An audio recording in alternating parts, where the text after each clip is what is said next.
A title card appears, Vision Edge Media presents Phenomenal Disabilities, a docuseries by Trelonda Tree Low. Liz appears in glasses, text, living life on that neurodivergent advocate LGBTQ plus swag. The show creator and host, Tree, when the colorful hair wrap appears, text, the selected mutism and LGBTQ plus filmmaker who found her voice through media. Liz sits to the left and shades, and Tree sits to the right in a colorful hair wrap. Everyone, I'm Trelonda Tree Low from Phenomenal Disabilities, and we are here with Liz Pritchard, the world and famous artist and editor, the extraordinaire. Hi, everyone. Thank you so much for having me. My name is Liz. I'm a neurodiverse artist and advocate who illustrates inclusion for all kinds of minds. Thank you for having me today. I'm very happy to be here. Thank you.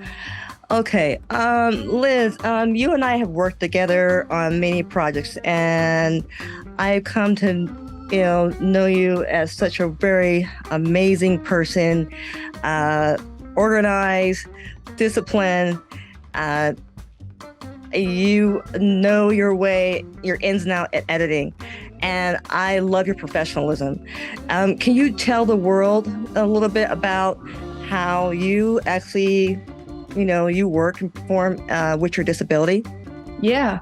So with my disability, like any condition, it comes with challenges, but with those challenges can come amazing strengths. So how it helps my video editing, my autism and my conditions. So I have a hard time, for example, with comprehension and processing. But on the flip side of my struggles comes this amazing ability to calculate. I can just do all the math in my head, multiplying and subtracting. So I know how to speed up a clip to the beat with the music. I do it all in my head. Right. It gives me an ability to hyper focus on details that most people wouldn't notice.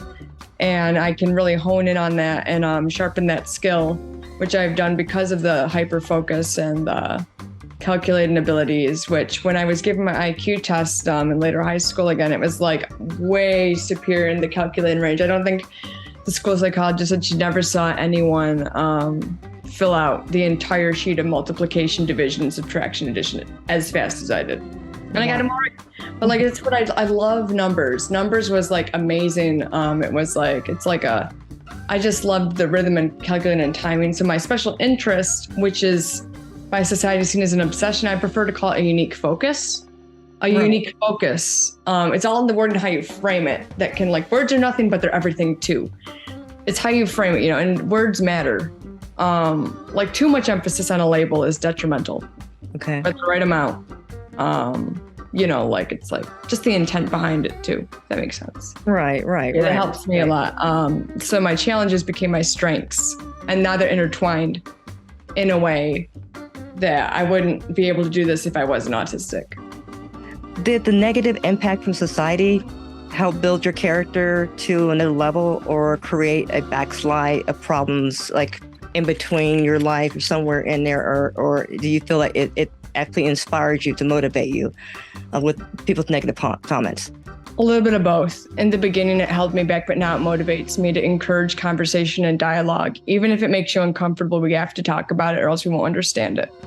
Okay. Just like with any marginalized group, the best way to go if you need a question or need to learn more about something is go straight to the source, whether it's LGBTQ, neurodiverse, any marginalized group. I think it encourages me to keep advocating. And I can't control what others think, but maybe doesn't mean I can't try to encourage others to learn more. Besides from advocating, what else did you find yourself doing that just because these individuals would have said something negative to you, and you use it as kind of like as a positive, how do you use it as a positive? What did you do? What actions did you also use? Was it like you use your energy in your artwork, use your energy into, besides advocacy, what else?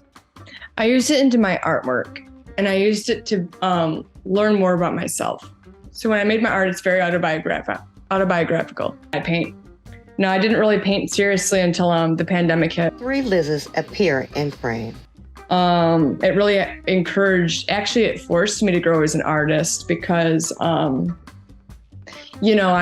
was encouraged to deal with my emotions and anxieties more because my hours were cut at my jobs and stuff. Because I teach part-time too. I'm an art instructor. Wow. And when the pandemic started, like, what do I do with all this? And, now whenever I'm upset, I paint. A super painter animation flies in frame painting on the wall. Instead of going to unhealthy coping mechanisms, I paint. So I made like 600 paintings since the pandemic started. I'm running out of room for everything. Yes, and 600 in gold appear on screen. The outlet for me, alcohol inks, acrylics, which I didn't do seriously until the pandemic hit.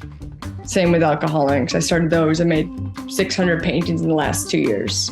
Now, can you tell us the process that you've gone to achieve your work? Yeah, I like it about art in general from the beginning. I would say just that piece right there. What what did you do do you draw it or hand draw it or? No, I don't plan. I have no idea what I'm going to go, where I'm going to go with it. I kind of just go with what I'm feeling. Multicolor artwork appears in frame. And with my students, I'm like, you know what? There's no rules in art. Go with what you're feeling. Sometimes, school is great. It helps shape me as an artist, but you got to go with what you're feeling too. If you feel passionate about something, you have to follow that feeling and see where it takes you. Just like with my comic books, it's not a linear plot. It's more of a documentation of my feelings and my anxieties and my hopes. I don't know where it will take me, but I know where I am in the moment when I feel it. So I draw a portrait of that moment of what I feel in time.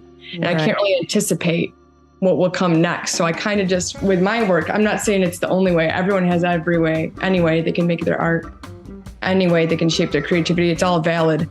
Right. But how I do it is I don't plan because then I'll overthink it.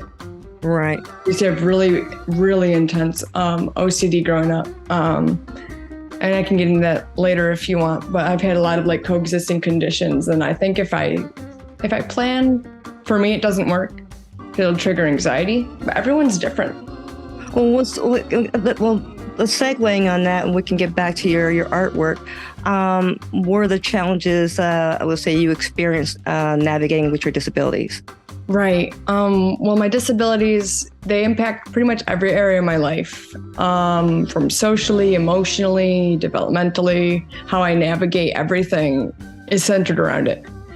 But it's all about balance. Too much doubt is debilitating, but the right amount motivates you to be better. Mine used to be really debilitating. So how it affected me, I didn't have many friends growing up. I was very misunderstood, and I wasn't diagnosed with any of my conditions till I was 15. So you were diagnosed later in age too as well. Mm-hmm. I was very misunderstood, a lot of learning challenges. I couldn't rhyme till my teens, like I was saying. Now I write poetry, Yeah. And things like that. I was in speech therapy till I was about 7 or 8, 7.5, let's say. Wow. I don't know. Wow. But a lot of processing. People thought I was hard of hearing, but I just had delays because I had a lot of hearing tests when I was really little. I could hear just fine. But I had a lot of meltdowns too. They saw that as bad behavior. And my advice to educators, if you don't know much about autism, it's not always it's 99. It's always a psychomotor sensory overload trigger, usually a trauma response. It's not a behavioral reaction. We aren't doing it for attention. We're doing it because we're overwhelmed and we can't communicate or express what's happening always. Doesn't mean we're trying to seek attention. It just means we're having a hard time. And my teacher saw it as bad. But you got to look at the why, not the behavior. Look at what's causing it and why and how you can help that. So that was a big thing, my constant meltdowns and anxieties. Flash forward to middle school, high school, I developed anorexia, and because my OCD turned into that. And it was really bad. I became an outpatient at the hospital. But that's where I got my help too. And it was tough, but that's also what led me to my art and comic books and advocacy too. Okay. It was hard, but you know what? It does get better. And now I have good friends and a good support system. And I did get to a healthy weight eventually. It took about a lot of years, but I got there. But everyone's timing is different. I think that you can't compare yourself to others, I would say. I think success is a feeling. Right. Not a pacing or a timing test or a status. Question for you: who is your biggest influence on your the way you, I would say, your journey, where you've gotten thus far in your life, your art, and so forth? Yeah, I'd say the biggest influencer who helped inspire me to be an advocate in the first place was Samantha Kraft. Various images of Liz and Samantha appear in frame. Of everyday Asperger's. I actually know her now personally. When I was diagnosed at age 15 autistic, I looked up a blog later that very week I was diagnosed, saying, autism female blog or something like that. I want to meet more people who think like me or who see the world like me. And then I stumbled across her and I felt very understood. And I'm like, I want to be an advocate too, but in my own way. And that's why I made comic books. So I made this comic book. And this was the 4th high school I've been to at this point, because I transferred a lot from being bullied and stuff. Random multicolor animation appear in frame. After I was diagnosed, I found her blog and had this great idea to make an original comic book about what it's like being autistic. I never published this comic yet, but I do have it somewhere, and I plan on releasing it very soon, just a matter of time. It was like a 30-page graphic novel, and it was just about my autism and how I saw things, from sensory to learning to how I experienced the world. And because I was so misunderstood at the time and didn't have the confidence, I showed it to people like teachers and peers, and they ended up liking it. And then I'm like, okay, maybe I'm onto something. Right. So I kept making more comics from there, and it all spiraled in good way. Right. Yeah, Samantha Kraft of Everyday Asperger's. Asperger's is an outdated term now, but that's what she went by at the time. Oh, wow. Okay. Now she's Samantha Kraft, and her next book, Autism in a Briefcase, is coming out next year. Fun fact, I did the cover art for it. So stay tuned. Wow, congratulations. And I actually met her in 2016 at the World Autism Festival at ANCA. It stands for Autistic Network for Community Achievement. And I met her there, and we've been in touch ever since. Wow. Awesome. I have a question for you. Sure. I wanted to ask you, like, where do you think your life would have been if you would have tiered another direction? Like if I wasn't diagnosed or didn't get the help, or if I did if you didn't get the help, where would you think your life would have been?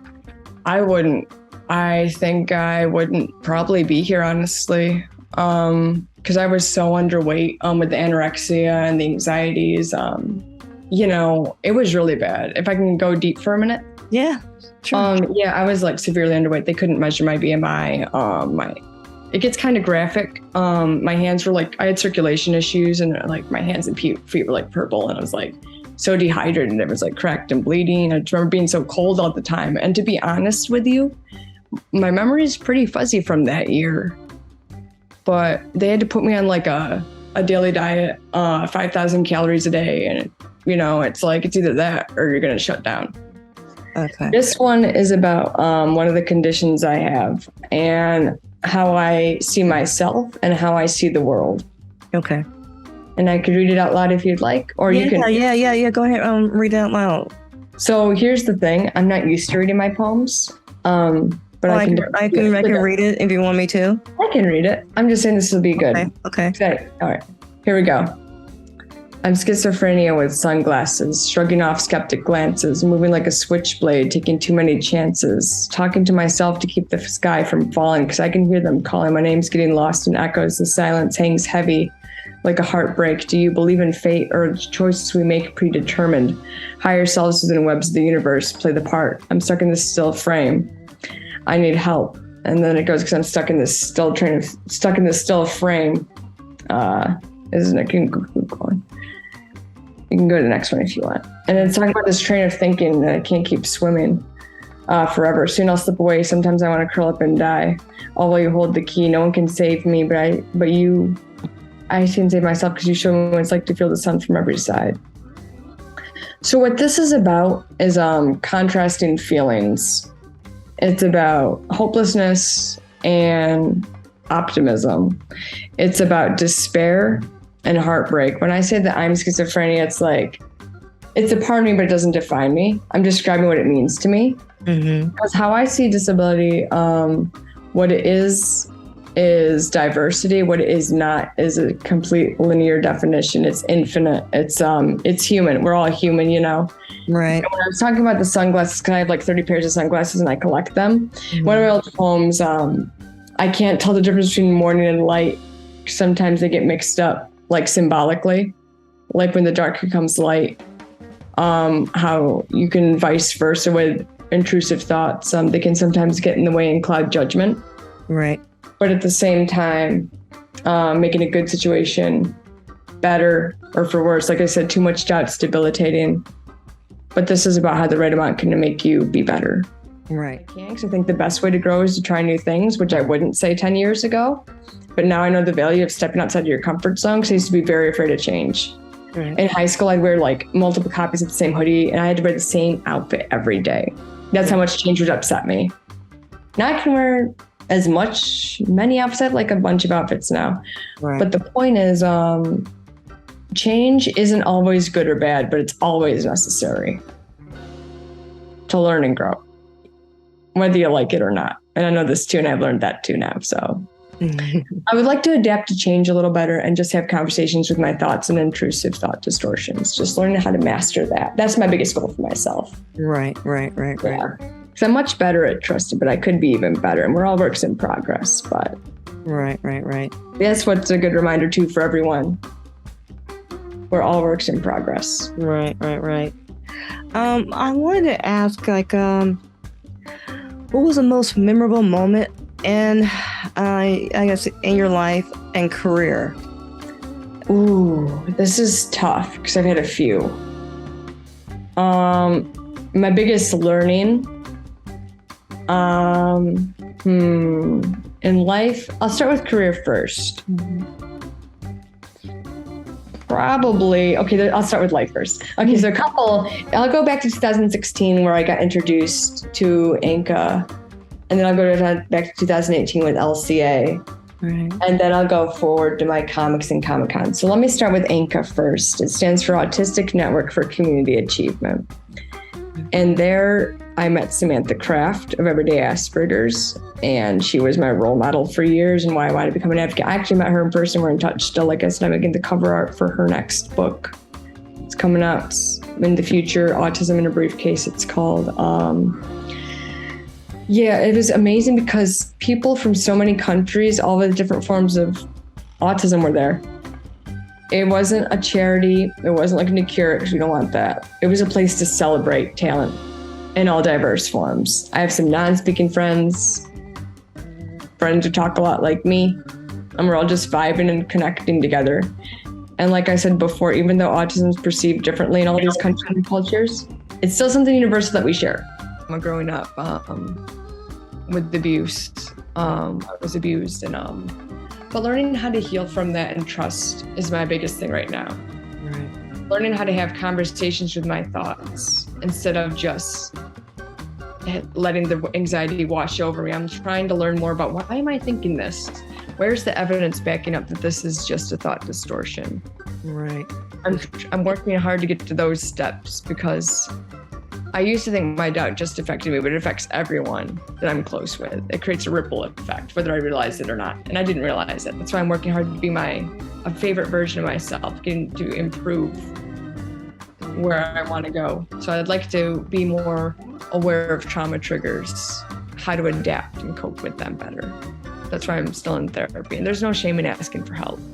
I totally agree. I say you and I both have similar, experiences, with abuse and trauma. I would say just various many other, same patterns of our lives, what we've experienced and whatnot. It's interesting how, with these variouses of traumas and experiences that we've gone through, what we actually go through and how we navigate through all this, where we can actually push ourselves through all that trauma and to become better, a better authentic self and the next level of our, who we are. Right. I could give you a good example. Growing up for me, I was sexually abused. I was verbally abused growing up. and here it is now. I think as a kid, I found that television was my escapism. So it's kind of like watching television was like, oh wow, you're in a different world, you feel safe. But you know what? You look at it you turn around, you look at it in the positive context. It actually inspired me to be where I'm at today in film.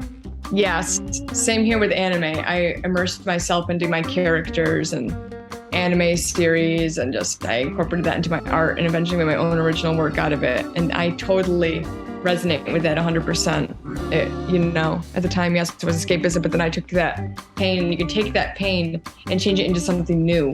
Right. I wanted to actually ask you another question about the contributions of past and present you are proud of that you've given back to society. I think I'll go back to high school and other areas, because it started when I was in high school, I had a really hard time learning and retaining information with comprehension. I could memorize things but not know what it meant. That's my hyperlexia. Hyperlexia is a splinter skill that affects 18 to 20% of autistic people. Mm-hmm. You can read really, really good, memorize really, really advanced, but your comprehension skills are really low. So I could read at college level at age 3. I taught myself how to read, but didn't know what pretty much of it meant. I would memorize and recite things and spell everything perfectly, but not know what it meant. So when I got to flash forward to high school, 11th grade, after transferring from private school and then public school, I didn't know how to write an essay. This is almost 11th grade, like an effective essay. And I was failing everything. I was just getting the right meds and support and all this stuff. And but then I had this good teacher who was willing to stay after school with me. And he said a lot of my anxiety is in here that gets me stuck where I'd scribble and not write, because that was another barrier, my anxieties. Right. And not knowing what to say. I could recite it and show it in other ways, but writing was really hard for me. Really hard. Not just because of the static with the voices at the time, but also just the anxiety in general. So I finally got to that point where I went from failing everything to getting straight A's. And then I got the BOCES Make All the Difference scholarship in senior year. Right. And I got all straight A's after that. I graduated with high honors. That was a good confidence boost. Okay, I can do this. And then in college, I did a lot of advocacy with my comics and just being in news and media to advocate for autism. Mainly autism acceptance. Right. And just neurodiversity in general. I go by that everyone deserves a chance regardless of labels. I've been on the news. I've been recognized as one of Rochester's 10 in 2016. They pick 10 people in the city and highlight their challenges and successes and feature you. What else? Losing track. I was on the Spectrum News a couple times. I don't know. I'm not about the recognition or awards as much. I'm just about if I can help someone. But I got in scholarships. I got the Temple Grandin Award in 2014. I think 12 or 15 people around the world were chosen. I was one of them. That was cool, because I love Temple Grandin too. Wow. She's a famous autistic woman. She's now in her 70s. Wow. She's amazing. Temple Grandin. And I actually met her twice. Wow. Once when I was 18, I showed her my comic and she loved it. And another time in Buffalo at the Autism Conference in 2014. Mm-hmm. And she loved my digital portfolio idea, because that's one thing I came up with that I went. And she mentioned it and said, you know what? Just met this other autistic girl, and she keeps her portfolio on your phone. So make sure to do that too, you other artists. But she gave me good advice, because back then I was only drawing anime. Right. And she told me to draw other things too, not just anime. And that's why. Right. Yeah. Well, as we getting close to coming to a close, I want to be able to tell you thank you, and I really, really appreciate you taking the time out just to sit with me and be open to sharing the world about you. And your life and your journey, your process, your experiences with navigating your disabilities, even navigating just personal life. I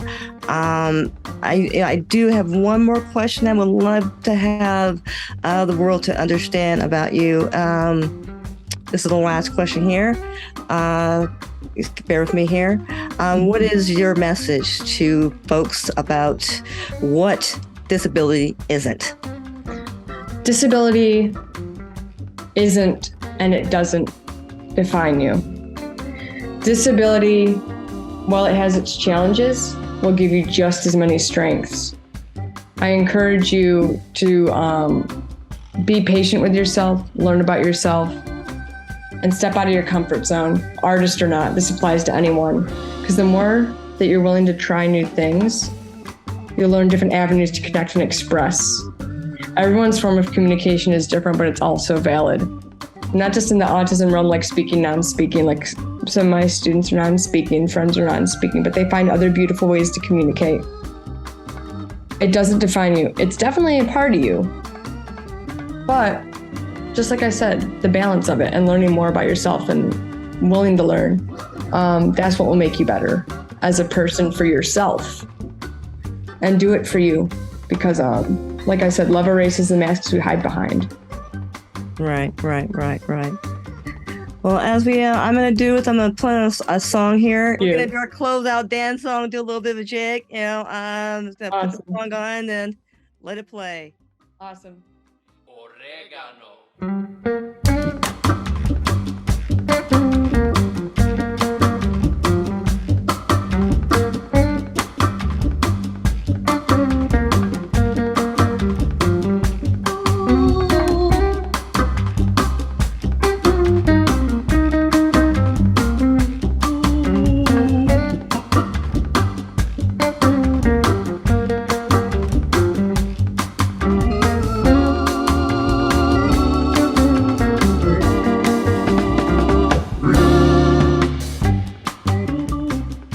Image of Liz pops in frame of her taking a selfie.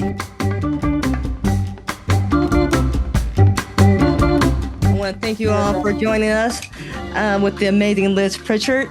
And next on, Phenomenal Disabilities, we're going to be speaking to Tamika Citrus Bruce and many more. So, see ya. Yay, thank you so much. Come on, Liz.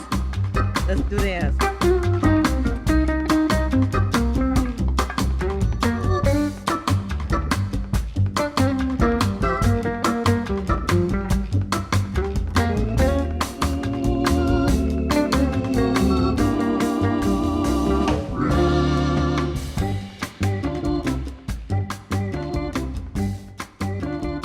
Images of a neon sign of on the air, with tree low, 2 cups, palm trees, and a counter. Text: phenomenal, brilliant, powerful, authentic, pops in view. Upcoming guest: Tamika Citrus Bruce. Hey, disability isn't a sad story.